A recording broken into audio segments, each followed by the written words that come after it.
Que la alegría que nos da Jesús resucitado les acompañe siempre, queridos hermanos, y sean bienvenidos a su programa El Evangelio a tu alcance.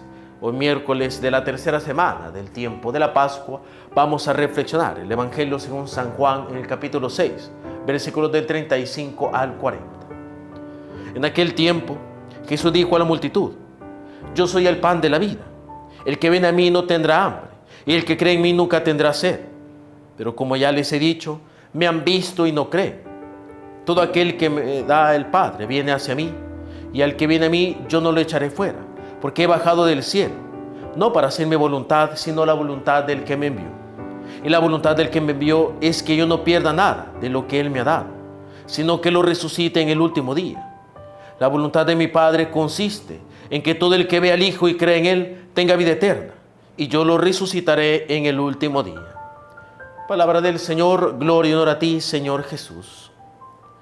Continuamos esta catequesis de Cristo sobre la Eucaristía, un dato muy interesante porque lastimosamente algunos hermanos nuestros, tanto separados como también incluso católicos, por vergüenza de nosotros, pero así es, no creen a veces en la Eucaristía.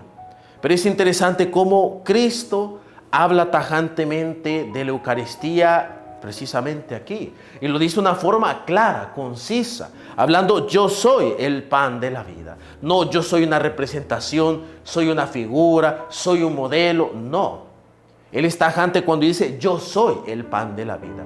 Y para esto tenemos que tener en cuenta que cuando una persona quiere aclarar que algo es su figura, es su imagen, es su representación, lo dice, lo menciona. Incluso cuando Jesús habla sobre todo de encarnarse en los pobres, de que cuando nosotros hacemos algo bueno o algo malo en los pobres, Él dice: cada vez que algo se lo hacen a ellos, me lo hacen a mí. ¿Por qué? Porque son mis representantes. Es un lenguaje que Jesús ocupa, pero no dice: yo soy ese pobre, yo soy esto y lo otro. ¿Por qué? Porque no se identifica totalmente. Pero ahora sí nos encontramos ante un Jesús que dice: yo soy el pan de la vida. Es decir, es totalmente cierto de que Él es el pan de la vida, es su presencia, Él está allí verdaderamente.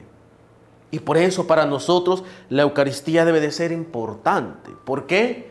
Porque así como el pan, sobre todo tomando en cuenta el contexto en el cual Jesús se desarrolla, porque en esa parte prácticamente de la zona del Medio Oriente y el Mediterráneo, el pan era fundamental para la vida de las personas, era un alimento básico.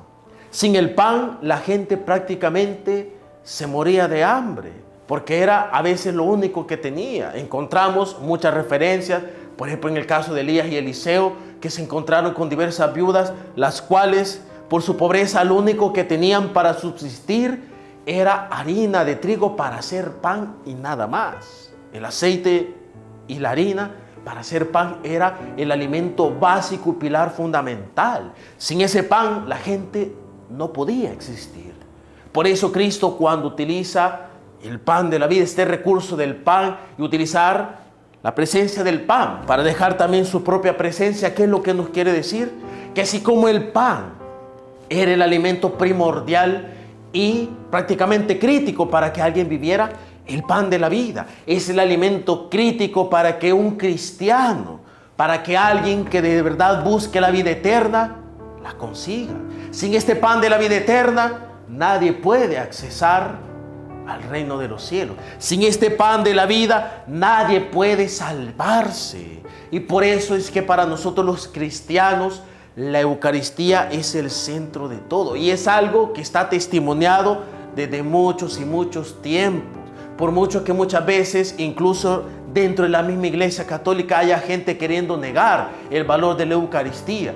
Desde el mismo Jesucristo en la última cena, en este discurso del pan de la vida, desde el mismo testimonio de los apóstoles, como lo leemos en el libro de las Actas o Hechos de los Apóstoles en la Sagrada Escritura. Los padres apostólicos, los padres de la Iglesia, los mártires, etcétera. Toda la historia de la Iglesia, historia milenaria que empieza con Cristo, siempre nos manifiesta que la Eucaristía es el punto central sin que un cristiano no se pueda identificar. No se puede ser cristiano si no se cree en la Eucaristía. Si yo me hago llamar cristiano y no creo verdaderamente en la Eucaristía, o la creo a medias o a mi propia voluntad, no soy un cristiano. No soy un cristiano y jamás lo seré. En cambio, si yo comprendo, entiendo y me dejo atravesar por la gracia de Jesús en la Eucaristía, entonces sí soy cristiano y soy heredero de la vida eterna.